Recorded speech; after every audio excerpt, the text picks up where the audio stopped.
नमस्कार, आपके साथ हूं मैं खुशबू मनोरमा मिश्रा और आप देख रहे हैं न्यूज नेशन पर हमारी खास पेशकश पूर्ण सूर्य ग्रहण का किस्मत कनेक्शन। इस बार चैत अमावस्या पर साल का पहला सूर्य ग्रहण लगने जा रहा है। ज्योतिष के अनुसार ग्रहण का संबंध मनुष्य के जीवन और उसके भाग्य से जुड़ा है। पूर्ण सूर्य ग्रहण का किस राशि पर क्या असर पड़ेगा, किस राशि के लिए ये कितना शुभ या अशुभ है और ग्रहण के दौरान आपको क्या करना चाहिए क्या नहीं, ग्रहण के दौरान क्या सावधानी आपको बरतनी चाहिए और सूर्य ग्रहण पर किस तरह की विशेष पूजा आपको करनी चाहिए, इस पर चर्चा करने के लिए हमारे साथ देश के जाने माने ज्योतिषाचार्य मौजूद हैं। हमारे साथ हैं ज्योतिषाचार्य वान्या आर्या जी, बहुत स्वागत है आपका। ज्योतिषाचार्य नीति शर्मा जी, आपका भी बहुत स्वागत। ज्योतिषाचार्य डॉक्टर अरविंद्र त्रिपाठी जी भी हमारे साथ हैं, बहुत स्वागत आपका भी। और साथ ही साथ ज्योतिष एवं वास्तु विशेषज्ञ ब्रजभूषण मिश्र जी भी हमारे साथ हैं, आपका भी बहुत बहुत स्वागत है। तो चलिए कार्यक्रम की शुरुआत करते हैं। सबसे पहले ब्रजभूषण मिश्र सर, आप ही से जानना चाहूंगी मैं, क्योंकि देखिए सूर्य ग्रहण की बात अगर हम करते हैं तो सबसे पहले हमारे जहन में जो बात आती है वो ये कि किस तरह से ये राशियों पर असर डालता है। तो आप ये बताइए कि राशियों पर किस तरह से सूर्य ग्रहण असर डालने वाला है। राशियों पे इसका प्रभाव पड़ता है, जैसे अलग अलग राशियों पे अलग अलग प्रभाव पड़ता है। जैसे मेष राशि पर सूर्य ग्रहण का प्रभाव, मेष राशि वालों को पुरानी बीमारी से छुटकारा मिलेगा, कर्ज से मुक्ति मिलेगी, पुराने पैसे की रिकवरी हो सकती है। मेष राशि वालों को सूर्य ग्रहण के समय सुंदरकांड का पाठ करना चाहिए एवं गेहूं का दान करना चाहिए। जय मां काली। वृष राशि पर सूर्य ग्रहण का प्रभाव, वृष राशि वालों को प्रेम संबंध को संभाल कर रखना चाहिए, मित्र से अपनी गोपनीयता शेयर नहीं करनी चाहिए, पैसे की रिकवरी में देरी हो सकती है। वृष राशि वालों को सूर्य ग्रहण के समय श्री सूक्तम का पाठ करना चाहिए एवं गुड़ का दान करना चाहिए। जय मां काली। मिथुन राशि पर सूर्य ग्रहण का प्रभाव, मिथुन राशि वालों को अपने कैरियर में बदलाव अभी नहीं करना चाहिए। ग्रहण का प्रभाव राशियों पर 15 दिन से 1 महीने तक पड़ता है। आर्थिक स्थिति में सुधार होगा। मिथुन राशि वालों को सूर्य ग्रहण के समय सिद्ध कुंजिका स्तोत्र का पाठ करना चाहिए एवं गेहूं का दान करना चाहिए। जय मां काली। कर्क राशि पर सूर्य ग्रहण का प्रभाव, कर्क राशि वालों को कॉन्फिडेंस में कमी आ सकती है। किसी प्रकार का इन्वेस्टमेंट अभी नहीं करना चाहिए। अचानक धन लाभ हो सकता है। शेयर मार्केट में अभी पैसा नहीं लगाना चाहिए। कर्क राशि वालों को सूर्य ग्रहण के समय शिव तांडव स्तोत्र का पाठ करना चाहिए एवं गेहूं का दान करना चाहिए। जय मां काली। सिंह राशि पर सूर्य ग्रहण का प्रभाव, सिंह राशि वालों को गुप्त शत्रु से सावधान रहना चाहिए। आपके मान सम्मान में वृद्धि होगी। आर्थिक स्थिति में सुधार होगा। किसी को दिया हुआ पैसा वापस मिल सकता है। सिंह राशि वालों को सूर्य ग्रहण के समय आदित्य हृदय स्तोत्र का पाठ करना चाहिए एवं गुड़ का दान करना चाहिए। जय मां काली। कन्या राशि पर सूर्य ग्रहण का प्रभाव, कन्या राशि वालों को दाम्पत्य जीवन को संभाल कर रखना चाहिए। अपने स्वास्थ्य का ध्यान रखना चाहिए। करियर में बदलाव कर सकते हैं। अचानक धन लाभ हो सकता है। कन्या राशि वालों को सूर्य ग्रहण के समय दुर्गा चालीसा का पाठ करना चाहिए एवं गेहूं का दान करना चाहिए। जय मां काली। तुला राशि पर सूर्य ग्रहण का प्रभाव, तुला राशि वालों को पुरानी बीमारी से छुटकारा मिलेगा। इंपोर्ट एक्सपोर्ट करने वालों को बड़ा लाभ मिल सकता है। मोटा धन लाभ हो सकता है। तुला राशि वालों को सूर्य ग्रहण के समय श्री सूक्तम का पाठ करना चाहिए एवं गुड़ का दान करना चाहिए। जय मां काली। वृश्चिक राशि पर सूर्य ग्रहण का प्रभाव, वृश्चिक राशि वालों को प्रेम संबंध को संभाल कर रखना चाहिए एवं गर्भवती महिलाओं को 15 दिन तक ज़्यादा भाग दौड़ नहीं करना चाहिए। अचानक धन लाभ हो सकता है। वृश्चिक राशि वालों को सूर्य ग्रहण के समय हनुमान चालीसा का पाठ करना चाहिए एवं गेहूं का दान करना चाहिए। जय मां काली। धनु राशि पर सूर्य ग्रहण का प्रभाव, धनु राशि वालों को संपत्ति में विवाद हो सकता है। मोटा धन लाभ हो सकता है। करियर में बदलाव अभी नहीं करना चाहिए। धनु राशि वालों को सूर्य ग्रहण के समय विष्णु सहस्त्र नाम का पाठ करना चाहिए एवं गुड़ का दान करना चाहिए। जय मां काली। मकर राशि पर सूर्य ग्रहण का प्रभाव, मकर राशि वालों को कॉन्फिडेंस में कमी आ सकती है। किसी प्रकार का इन्वेस्टमेंट नहीं करना चाहिए। पुरानी बीमारी से छुटकारा मिलेगा। मकर राशि वालों को सूर्य ग्रहण के समय सुंदरकांड का पाठ करना चाहिए एवं गेहूं का दान करना चाहिए। जय मां काली। कुंभ राशि पर सूर्य ग्रहण का प्रभाव, कुंभ राशि वालों को अपने रिश्तों को संभाल कर रखना चाहिए। अपनी गोपनीयता किसी से शेयर नहीं करना चाहिए। मोटा धन लाभ हो सकता है। कुंभ राशि वालों को सूर्य ग्रहण के समय हनुमान चालीसा का पाठ करना चाहिए एवं गुड़ का दान करना चाहिए। जय मां काली। मीन राशि पर सूर्य ग्रहण का प्रभाव, मीन राशि वालों को अपने स्वास्थ्य का ध्यान रखना चाहिए एवं दाम्पत्य जीवन को संभाल कर रखना चाहिए। अचानक धन लाभ हो सकता है। नई नौकरी मिल सकती है। मीन राशि वालों को सूर्य ग्रहण के समय विष्णु सहस्त्र नाम का पाठ करना चाहिए एवं गेहूं का दान करना चाहिए। जय मां काली। बिल्कुल। तो देखिए, आपने ये समझा कि अगर आपकी राशि जो है उसके अनुरूप आपको किस तरह का व्यवहार करना चाहिए। और अब आगे बढ़ते हुए हम बात करेंगे डॉक्टर अरविंद त्रिपाठी से। तो अब हमें आप ये बताइए कि आखिरकार जो सूर्य ग्रहण है उस दौरान क्या करना चाहिए और क्या ऐसी चीजें हैं जो नहीं करनी चाहिए, क्योंकि कई ऐसी चीजें होंगी जो करने से पॉजिटिव हो सकता है और कई ऐसी चीजें हैं जो करने से नेगेटिव हो सकता है। तो ऐसे में हमारे दर्शकों के लिए ये बताइए कि क्या करें और क्या ना करें। देखिए खुशबू, यह जो सूर्य ग्रहण है, बड़ा ही ग्रहण अगर कोई भी होता है तो अच्छा फल नहीं देता। और ग्रहण काल में व्यक्ति को अपने मन पर नियंत्रण रखना चाहिए। और ग्रहण जब होता है तो उसमें प्रकृति में होने वाली बहुत सारी हलचल होती है, घटनाएं होती हैं, दुर्घटनाएं होती हैं। कई बार उसमें सकारात्मक प्रभाव भी पड़ता है, कई बार नकारात्मक प्रभाव भी पड़ता है। ग्रहण काल को आप बहुत अच्छा भी कर सकते हैं। और ग्रहण काल में अगर आप जब तब पूजा अर्चना करते हैं तो ग्रहण काल अशुभ को शुभ में कन्वर्ट कर सकते हैं।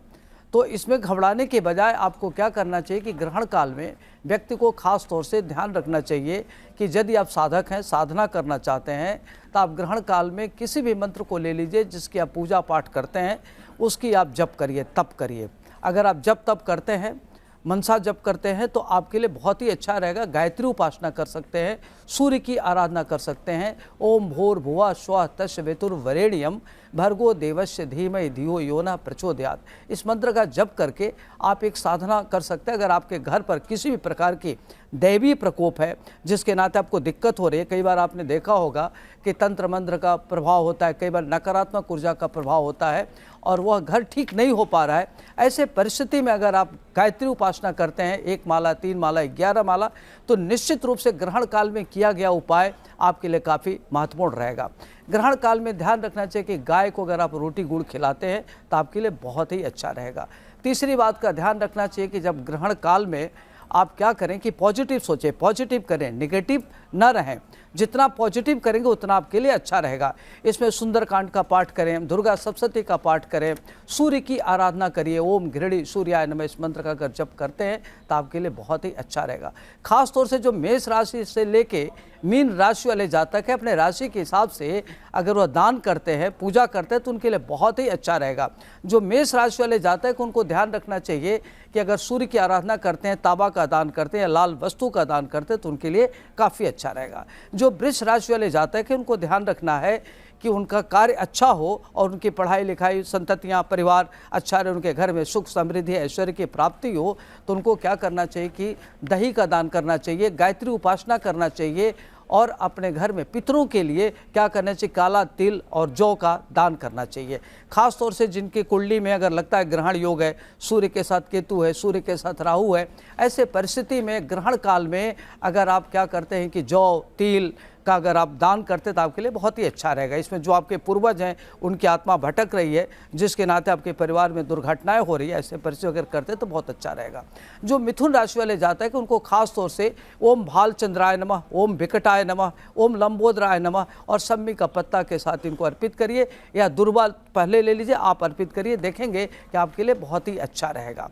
जो कर्क राशि वाले जाते हैं कि उनको ध्यान रखना है कि उनकी मन स्थिति खराब हो सकती है, उनकी मन की चंचलता को रोकने के लिए अच्छा रहेगा कि आप ओम सोम सोमाय नमः इस मंत्र का जप करिए, भगवान शिव की आराधना करिए, ओम नमः शिवाय मंत्र का जप करिए और चांदी का कोई भी बर्तन ले लीजिए, उसमें जल रख लीजिए और उसके बाद उसका सेवन करिए, आपके लिए अच्छा रहेगा। घर में गंगा जल का छिड़काव करिए। जो सिंह राशि वाले जातक है, चूंकि जब एक ग्रहण लग रहा है तो उस समय सूर्य चंद्रमा भी एक साथ है, तो दोनों ग्रह प्रभावित होगा, तो सूर्य की आप आराधना जरूर करिए, गायत्री उपासना करिए और अपने मन पर नियंत्रण करिए और पिताजी के साथ रहें, अपने माता पिता के साथ रहें, उनकी सेवा करें ताकि आपके लिए ग्रहण काल में अच्छा रहे। जो कन्या राशि के जातक हैं उनको ध्यान रखना है कि ग्रहण काल के दौरान वो भगवान गणेश की आराधना करें। ओम गंग गणपते नमः, ओम गौरी पुत्राय श्री गणेशाय नमः, इस मंत्र का जप करते हैं तो आपके लिए बहुत ही अच्छा रहेगा। जो तुला राशि वाले जातक हैं, आपको ध्यान रखना है कि आपका दाम्पत्य जीवन अच्छा हो, किसी महिला मित्र से आपको दुख न हो, अपने मन पर नियंत्रण करिए और श्री सूक्त का पाठ करिए। ओम ह्रीम श्रीम क्लीम महालक्ष्मी मम गृहे आगच्छ आगच्छ। अगर आप इस ग्रहण काल में इस मंत्र को पढ़ते हैं और पूरे वर्ष पर्यंत इस मंत्र को पढ़ते हैं तो ग्रहण काल को आप अशुभ में शुभ में कन्वर्ट कर सकते हो और आपके घर में अकूत संपत्ति आएगी, आपके घर में माँ लक्ष्मी की कृपा बरसेगी। जो वृश्चिक राशि के जातक है, खासतौर से प्रॉपर्टी को लेकर के दुर्घटना हो रही है, परेशानियां हो रही हैं, ऐसे परिस्थिति में हंग हनुमते रुद्रात्मकाय हुंग फट इस मंत्र का जप करें, आपके लिए बहुत ही अच्छा रहेगा। जो धनु राशि वाले जातक हैं उनकी मन स्थिति ठीक नहीं है, शिक्षा बढ़िया नहीं हो पा रहा है, उनकी दाम्पत्य जीवन खराब है, मैट्रिमोनियल प्रॉब्लम को लेकर के दिक्कत है, तो आप क्या करें कि इसमें ओम नमो भगवते वासुदेवाय में इस मंत्र का जप करें। श्री कृष्ण गोविंद हरे मुरारी हे नाथ नारायण वासुदेवाय। अगर आप इस मंत्र का 3 माला 11 माला अगर जप करते हैं तो आप पर भगवान विष्णु माता लक्ष्मी की कृपा बरसेगी। जिनकी कुंडली में शनि की 7.5 चल रही है और दिक्कतें आ रही है, तो मकर राशि वालों को ध्यान रखना है कि सरसों का तेल दान करना चाहिए और ओम संग सनश्चरायण में इस मंत्र का जप करना चाहिए। खासतौर से ओम नमः शिवाय मंत्र का जप करें, उनके लिए अच्छा रहेगा। जो कुंभ राशि वाले जातक हैं उनको ध्यान रखना है कि भगवान विष्णु की आराधना करिए, हनुमान जी की आराधना करिए और शनि देव को क्या करें, काला तिल अर्पित करें, अच्छा रहेगा। खास तौर से जो अंतिम राशि मीन वाले लोग हैं उनको ध्यान रखना है कि मीन राशि जातक उनको भगवान विष्णु की आराधना करना है, श्री सूक्त का पाठ करना है, इस मंत्र का जप करना है। ये तो मेष राशि से मीन राशि वाले जातक है जिनको अगर ग्रहण काल में ये चीज़ करते तो उनके लिए शुभ होगा। दूसरी बात का ध्यान रखना है कि ग्रहण काल में कोई भी अगर आपके घर में अगर कोई गर्भवती महिला है उनको शयन नहीं करना है, नुकीली वस्तुओं का प्रयोग नहीं करना है, अपनी भाषा संयमित रखनी है, पॉजिटिव सोचना है, नेगेटिव नहीं सोचना है। ग्रहण काल के दौरान जब समाप्त होता है ग्रहण काल तो स्नान ध्यान करने के बाद घर में नमक का पोछा लगाएं, गाय को रोटी गुड़ खिलावें और क्या करें कि घर में शंख बजावें और इस तरीके से अगर करते हैं तो आपके लिए बहुत ही अच्छा रहता है। ग्रहण काल को आप शुभ को अशुभ में कन्वर्ट कर सकते हैं। तो ग्रहण काल में किया गया जप तप पूजा दान ये सब बहुत अच्छा रहा। कई बार आपने देखा होगा कि व्यक्ति बहुत अथक परिश्रम करता है, बहुत मेहनत करता है, ग्रह स्थितियाँ ठीक है लेकिन ग्रह दशा उसका साथ नहीं देता। कुंडली में ग्रहों की पोजीशन बहुत अच्छी होती है, लोग कहते हैं कि हमारी ग्रह दशा बहुत अच्छी है, हमारा ग्रह अनुकूल है, फिर भी प्रतिकूल प्रभाव मिल रहा है। क्यों मिल रहा है? तो उसमें आप देखेंगे कहीं ना कहीं ग्रहण दोष है, कहीं ना कहीं कुंडली में जो 9वें का 10वें का लग्न का मालिक 6ठे बैठ गया, 8वें बैठ गया, 12वें बैठ गया।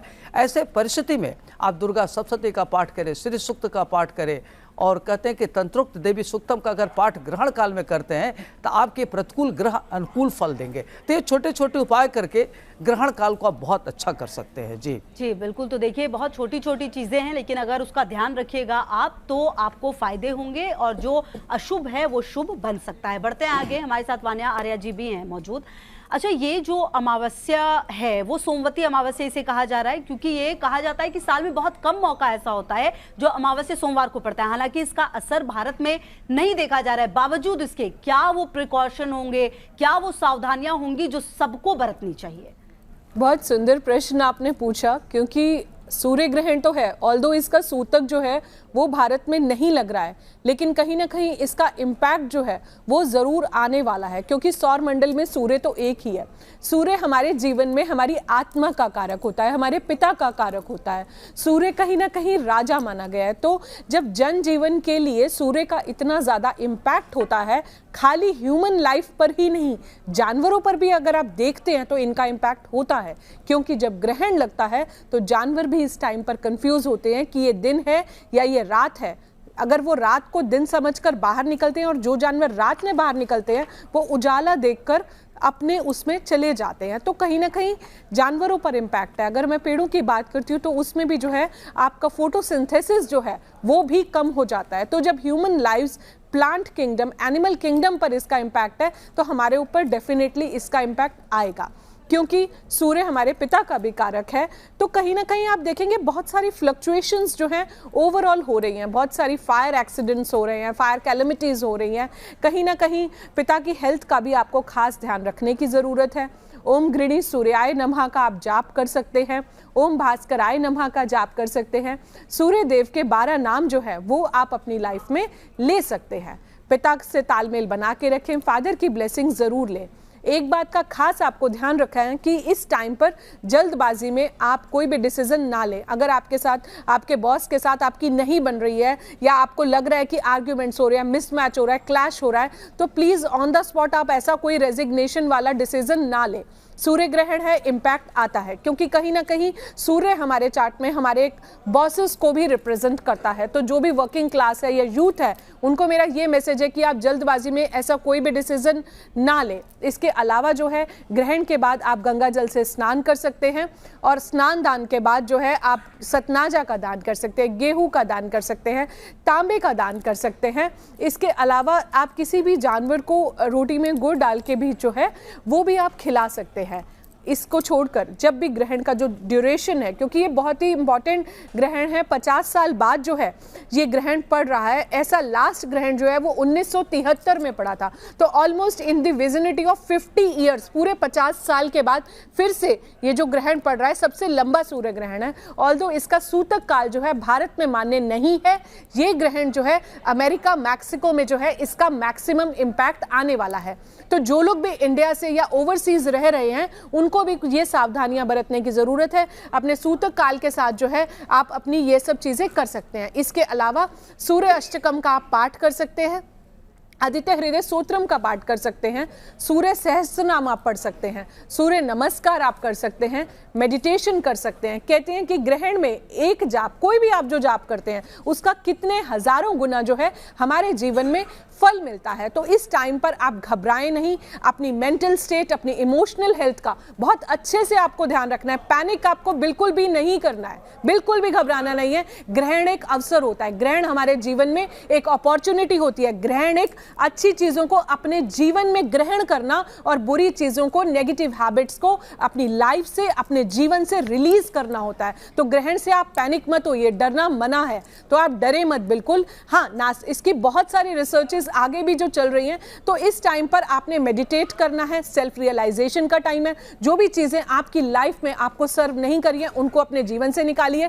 फादर के साथ बिल्कुल भी आर्ग्यूमेंट नहीं कीजिए, क्योंकि सूर्य हमारे पिता का कारक है। स्पेशली अगर आपके चार्ट्स में आपका सूर्य अच्छा नहीं है, 6, 8, 12 में है, राहु केतु में है, कोई और नेगेटिव प्लैनेट की जो है दृष्टि उस पर पड़ रही है, तो दिस इज द टाइम कि जहां पर आप अपने प्लैनेट्स को और ज्यादा अच्छा कर सकते हैं, अपनी विशेस को मैनिफेस्ट कर सकते हैं। क्योंकि अगर आप मेंटली स्ट्रांग है, आप लाइफ में फिजिकली कितने भी स्ट्रांग है, लेकिन अगर आपकी इमोशनल हेल्थ अच्छी नहीं है, तो आप लाइफ में कोई भी डिसीजन नहीं ले सकते। ये टाइम है अपने गुरु मंत्र को करने का, ये टाइम है अपने चक्रास को बैलेंस करने का। सोलर प्लेक्सस चक्रा जो होता है वो आपके सूर्य देव का कारक होता है। आपकी नाभि से 2 इंच ऊपर सोलर प्लेक्सस चक्रा होता है, आपके विल पावर का कारक है। सूर्य हमें एक अच्छी लीडरशिप देता है, सूर्य हमें कॉन्फिडेंस देता है, सूर्य हमें लाइफ में डिसीजन मेकिंग देता है।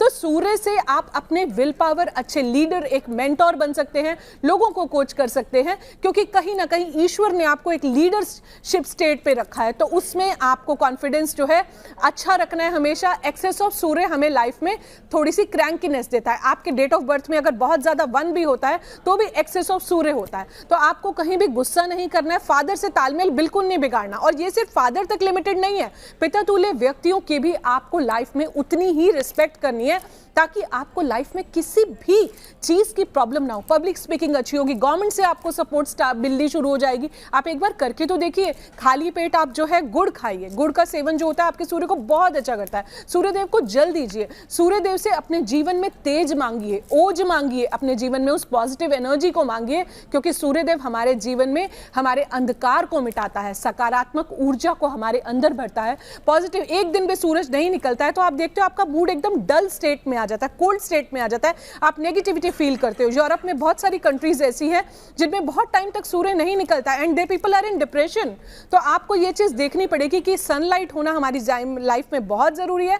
फेम देता है सूर्य, हमें तेज देगा, ओज, सब कुछ देता है। अपनी ईस्ट डायरेक्शन को क्लियर रखिए, क्लटर बिल्कुल मत रखिए। एक कॉपर का सूर्यदेव भी आप ईस्ट में लगा सकते हैं। ग्रहण से बिल्कुल भी मत घबराइए, अच्छी अच्छी चीजें अपने जीवन में, अपनी लाइफ में आप ग्रहण कीजिए। खुद भी पॉजिटिव रहिए और दूसरों को भी पॉजिटिव रखिए और उनका कॉन्फिडेंस लेवल भी आप उनके जीवन में बढ़ाइए। बिल्कुल, देखिए ये बेहद महत्वपूर्ण बात आपने कही है कि जो नेगेटिव है उसे छोड़ दीजिए। क्योंकि देखिए सूर्य ग्रहण है लेकिन डरने वाली बात नहीं है, कुछ ऐसी चीजें हैं जिसे करने के बाद आपके लिए वो ग्रहण भी पॉजिटिव हो सकता है। बहरहाल चलिए आगे बढ़ते हैं। नीतीश शर्मा जी भी लगातार हमारे साथ हैं मौजूद। मुझे ये भी समझना था कि देखिए सूर्य ग्रहण जिसकी बात लगातार हो रही है, सोमवती अमावस्या जिसे कहा जा रहा है, हालांकि जैसा कि हम लगातार करें सूतक काल नहीं है, लेकिन उसके बावजूद भी जो ग्रहण खत्म होगा या फिर ग्रहण जो चलेगा उस दौरान क्या कर सकते हैं लोग, किस तरह से विशेष पूजा पाठ कर सकते हैं जो उनके लिए हम लगातार कह रहे हैं कि सूर्य ग्रहण पॉजिटिव हो जाए, वो कैसे हो सकता है? देखिए, सबसे पहले तो समझना है कि एक भौगोलिक घटना है, एस्ट्रोनॉमिकल इवेंट है और पीरियोडिकली ये होता ही होता है। जब जब सूर्य, चंद्रमा और पृथ्वी एक एक्सिस पे यानी कि 180 डिग्री में आ जाते हैं तो ग्रहण की स्थिति बनती है। और सोलर एक्लिप्स यानी कि सूर्य ग्रहण के समय जो चंद्रमा है वो पृथ्वी और सूर्य के बीच में आ जाता है, और ये जो धुरी है, जिस धुरी पे चंद्रमा पृथ्वी के आसपास परिभ्रमण करता है, वो धुरी जहाँ इंटरसेक्शन करती है, उन पॉइंट्स को नदर्न हेमिस्फीयर में राहु बोला जाता है, सदर्न में केतु। और हमेशा देखा जाता है कि ग्रहण जो है राहु और केतु के मुख्य रूप से प्रभाव में माने जाते हैं। अध्यात्म में भी एक कथा आती है जिसमें राहु का प्रभाव क्यों है, केतु का प्रभाव क्यों है सूर्य ग्रहण और चंद्र ग्रहण के, उसमें वो भी बताया जाता है। लेकिन अगर हम साइंटिफिक देखें तो ये इंटरसेक्शन पॉइंट है, जब 180 डिग्री में ये तीनों ग्रह आ जाते हैं तो सूर्य ग्रहण की स्थिति बनती है। और जैसे कि वान्या जी ने बताया, 50 साल में ये देश में मतलब पृथ्वी के ऊपर देखने वाला सबसे बड़ा सूर्य ग्रहण रहेगा। 4.5 घंटे की अवधि रहेगी। यद्यपि भारत में ये डायरेक्ट नहीं देखा जा सकता, लेकिन यूरोप में, अमेरिका में, कनाडा में ये पूर्ण रूप से टोटल सोलर एक्लिप्स जिसको हम बोलते हैं वो देखा जाएगा। ऐसी स्थिति में सूर्य काफ़ी देर तक आप देख नहीं सकते हैं, अंधेरा छा जाएगा, क्योंकि भारत में हमेशा आप एक चीज़ समझिए, सूर्य ग्रहण हमेशा अमावस्या को लगता है और चंद्र ग्रहण हमेशा पूर्णिमा को लगता है। तो चंद्रमा और सूर्य की युति राहु केतु के एक्सिस में ये देखी जाएगी। और इस ग्रहण के समय जो नेगेटिव ऊर्जाएं हैं, देखिए ग्रहण कभी भी सकारात्मक इसलिए नहीं हो सकता क्योंकि जो विजिबल स्पेक्ट्रम है सूर्य का, सूर्य ऊर्जा का सोर्स है हमारी पृथ्वी के ऊपर। जो फूड चेन की पहली साइकिल है, फोटोसिंथेसिस का जो प्रोसेस है, जहाँ से एनर्जी C6H12O6 यानी कि ग्लूकोज का निर्माण होता है, वो फोटोसिंथेसिस से ही इस्टेब्लिश होती है और वो in the presence of sunlight ही हो सकती है। तो जब वो विजिबल स्पेक्ट्रम हम देखते हैं, दैट इज़ नॉट हार्मफुल। लेकिन ऐसी कंडीशन में जो अनविजिबल स्पेक्ट्रम है यानी कि ultraviolet rays, infrared rays, alpha beta gamma rays, वो बहुत ज़्यादा प्रोमिनेंट हो जाती हैं, जो हमारी ओजोन लेयर और ग्रीन हाउस इफेक्ट को डैमेज करती हैं, जिसकी वजह से सकारात्मक ऊर्जाएं बढ़ जाती हैं। और जब दिन के समय, जहाँ पे दिन है, हालांकि भारत में रात्रि के समय लग रहा है तो इसलिए इसका प्रभाव नहीं देखने को मिलेगा, लेकिन जहाँ पे सूर्य उदय होंगे और सूर्य नहीं देखे जाएंगे वहाँ पे निश्चित रूप से, जैसे कि बताया, वेजिटेशन है, पशु पक्षी हैं, वो भी इम्बैलेंस हो जाते हैं, क्योंकि सूर्य को ज्योतिष और शास्त्र में आत्मा का कारक माना गया है। यानी कि जो आत्मा शाश्वत है उसका कारक सूर्य है, और साथ साथ पिता का कारक, सरकार का कारक, आरोग्य का कारक, आपकी हेल्थ का कारक, आपकी बोन्स का कारक, आपके कॉन्फिडेंस का कारक सूर्य माना जाता है। और जब जब सूर्य पीड़ित होते हैं तो इन सारे ही सिग्निफिकेशंस पे आपको नेगेटिव इम्पैक्ट दिखता है। आपका आत्मबल कम हो सकता है, आपको हड्डियों से संबंधित समस्याएं आ सकती हैं। सूर्य लगन में, काल पुरुष के लगन में हमेशा उच्च के माने जाते हैं। आपको माइग्रेन का इशू आ सकता है, बोन से रिलेटेड प्रॉब्लम आ सकता है। और ये जो सूर्य ग्रहण इस बार लग रहा है, ये मीन राशि में लग रहा है। मीन राशि के स्वामी गुरु होते हैं, और जो नक्षत्र है वो रेवती नक्षत्र यानी कि गंडमूल का बुध का नक्षत्र है, संधि का नक्षत्र है। बुध हमेशा ट्रेडिंग का कारक है, आपके इंटेलेक्ट का कारक है। स्किन डिसीजेस इस समय ज़्यादा हो सकती हैं। सूर्य रोशनी का कारक है, क्योंकि देखिए दो ही ल्यूमिनस बॉडी हैं, सूर्य और चंद्रमा, जहाँ से हमको प्रकाश मिलता है। प्रकाश का तो एकमात्र स्रोत सूर्य ही है, तो इसलिए विजन का यानी कि आईज से संबंधित, आंखों से संबंधित परेशानियां आपको दिक्कत में दे सकती हैं। इसके साथ साथ स्किन के प्रॉब्लम्स आ सकती हैं। नर्वस सिस्टम भी थोड़ा सा, जिन लोगों को इश्यूज हैं वो काफ़ी ज़्यादा हाइपर हो सकते हैं। जो लोग मेंटली चैलेंज लोग होते हैं वो इस समय अमावस्या के दौरान काफ़ी ज़्यादा एजिटेशन और उनके जो बिहेवियर पैटर्न है वो उसमें काफ़ी डिस्टर्बेंस देखी जा सकती है। अवसाद की स्थिति आ सकती है, डिप्रेशन की स्थिति आ सकती है।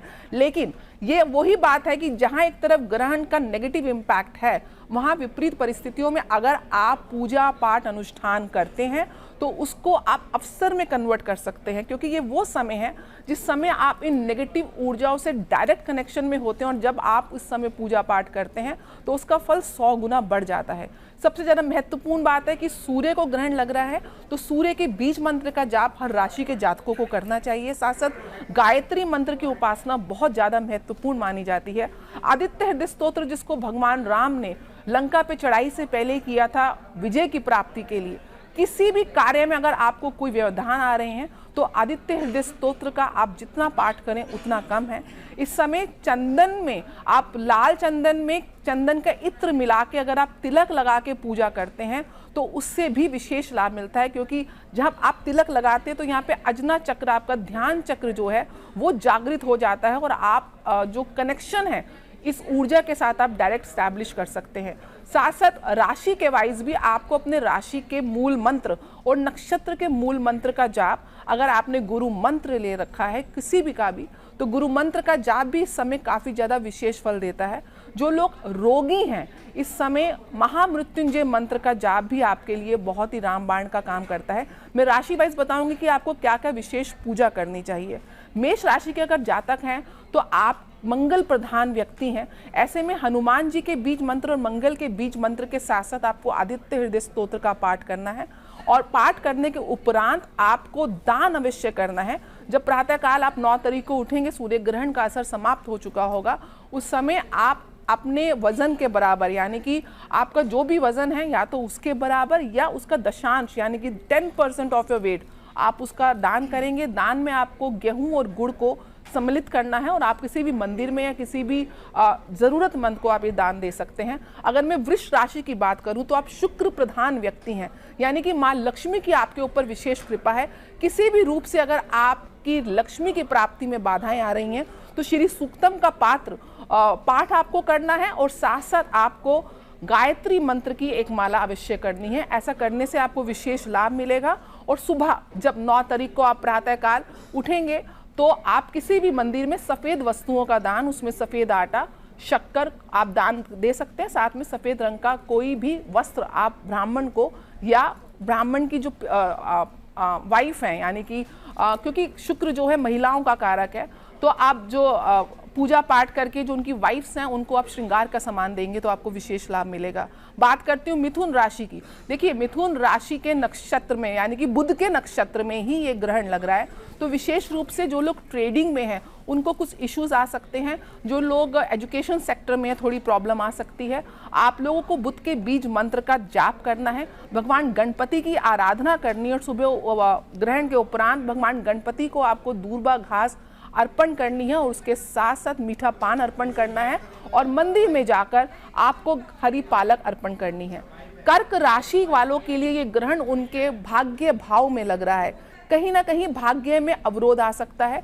आपको ग्रहण के उपरांत एक तो भगवान शिव, क्योंकि चंद्रमा आपके राशि के स्वामी है जिनको भगवान शिव ने अपने शीश में धारण किया हुआ है, तो भगवान शिव के मंदिर में जाकर आपको सफ़ेद चीज़ों का दान करना है, जिसमें दूध दही आ सकती है, साथ में आटे का अवश्य दान करें। और उसके साथ साथ भगवान शिव का रुद्र अभिषेक अगर संभव हो तो मंगलवार की सुबह, क्योंकि अगले दिन नवरात्रों का भी प्रारंभ है, आप कर आएँ। इस दान के उपरांत आप भगवान शिव के बीज मंत्र ओम नमः शिवाय का जाप करते हुए भगवान शिव की विशेष कृपा को प्राप्त कर सकते हैं।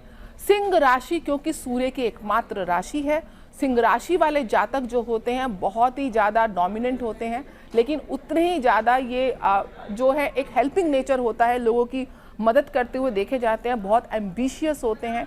ईगो का इशू आ सकता है इन राशि के लोगों को, लेकिन कहीं ना कहीं आपको सरकार पक्ष से विशेष लाभ मिल सकता है। अगर कोई लीगल आपके डिस्प्यूट चल रहे हैं उसमें आपको बेनिफिट मिल सकता है, लेकिन इस बेनिफिट को और बेनिफिट्स में हमें कन्वर्ट करना है। आदित्य हृदय स्तोत्र का आपको जाप करना है, और ग्रहण के उपरांत आपको लाल चंदन, आटा और तांबे का एक बर्तन और गुड़, ये आपको मंदिर में, सूर्य मंदिर में या फिर सूर्य वंशी माने जाते भगवान राम के मंदिर में जाके आपको दान करके आना है। कन्या राशि के स्वामी बुध हैं, बुध के रेवती नक्षत्र में क्योंकि ये ग्रहण लग रहा है, तो आपको किसी ना किसी एजुकेशन इंस्टीट्यूट्स में अगर आप ग्रहण के उपरांत बुक्स या एजुकेशन स्टेशनरी से संबंधित चीज़ों को आप दान करते हैं तो आपको बहुत फ़ायदा होगा। विशेष रूप से जो लोग बैंकिंग के सेक्टर में हैं या जो लोग लॉ के फील्ड में, उनको विशेष लाभ मिलेगा। बुध के बीज मंत्र के साथ साथ आपको आदित्य हृदय स्तोत्र का पाठ भी करना है, क्योंकि कहीं ना कहीं सूर्य और बुध परम मित्र माने जाते हैं और बुध आदित्य योग बहुत ही स्ट्रॉन्ग पॉजिटिव योग माना जाता है इंटेलेक्चुअल पॉइंट ऑफ व्यू से। अब बात करते हैं हम तुला राशि की। तुला राशि के जातक जो हैं, अगर वो मीडिया की लाइन में हैं, अगर वो पॉलिटिक्स की लाइन में हैं, उनके लिए थोड़े चैलेंजेस आ सकते हैं। आप लोगों को पूजा के लिए श्री सूक्तम का पाठ, माँ लक्ष्मी के बीज मंत्र का पाठ और उसके साथ साथ आदित्य हृदय स्तोत्र का पाठ या सूर्य के 12 नाम का जाप आप कर सकते हैं। ओम ह्रीम घृणी सूर्य आदित्याय श्रीम, श्रीम लक्ष्मी का बीज मंत्र है। आप सूर्य के मंत्र के साथ जब श्रीम मंत्र को आप एसोसिएट करते हैं तो लक्ष्मी यानी कि धन से संबंधित जो भी समस्याएं आपकी, आपको उनसे मुक्ति मिलेगी। बात करते हैं वृश्चिक राशि की। मंगल प्रधान राशि है। इन राशि के जो जातक हैं, आप लोगों को गुस्से का एक इशू आ सकता है बहुत ज़्यादा। अगर आप रोड ट्रैवलिंग करते हैं तो थोड़ा सा मैं बोलूँगी कि वाहन चलाते हुए सावधानी बरतें, क्योंकि ग्रहण के दौरान थोड़ा बहुत स्थिति ऐसे आ सकती है कि मेंटल एंजाइटी का इशू हो सकता है। आप लोगों को भगवान हनुमान जी को, क्योंकि मंगलवार का दिन भी सोमावती अमावस्या के बाद मंगलवार आएगा, भगवान हनुमान जी को लाल चंदन का आपको सिंदूर उनको अर्पण करना है, साथ में मीठा पान अर्पण करना है और हनुमान चालीसा का पाठ करना है। ओम हंग हनुमते नमः बीज मंत्र का आप जितना जाप करें उतना कम है। साथ साथ आदित्य हृदय स्तोत्र गायत्री मंत्र का पाठ तो सारी राशि के जातकों को करना ही करना है। धनु राशि की बात करूंगी। धनु गुरु प्रधान राशि है, क्योंकि गुरु की दूसरी राशि में ये ग्रहण लग रहा है। आप लोगों को विष्णु सहस्त्र नाम का पाठ करना है ग्रहण के दौरान। साथ साथ ओम नमो भगवते वासुदेवाय नमः मंत्र के साथ साथ गायत्री मंत्र ओम भूर्भुवः स्वः तत्सवितुर्वरेण्यं भर्गो देवस्य धीमहि धियो यो न प्रचोदयात् का जाप करना है। ग्रहण के उपरांत आपको पीले वस्त्र, हल्दी, पीले रंग का सामान मंदिर में किसी पुजारी को दान करना है और हो सके तो ज़रूरतमंदों को भी आप पीले रंग का सामान दान कर सकते हैं। मकर राशि की बात करेंगे थोड़ा इन पे, क्योंकि शनि प्रधान राशि है और शनि का गोचर कुंभ राशि में हो रहा है, तो कहीं ना कहीं 7.5 का प्रभाव है। आप लोगों को शनि के बीज मंत्र ओम शम शनिश्चराय नमः नीलांबुन समाभासुम सूर्यपुत्र यजामहेम छाया भासम संभूतम तुम नमामि शमीश्वरम, शनि के बीज मंत्र का जाप करें।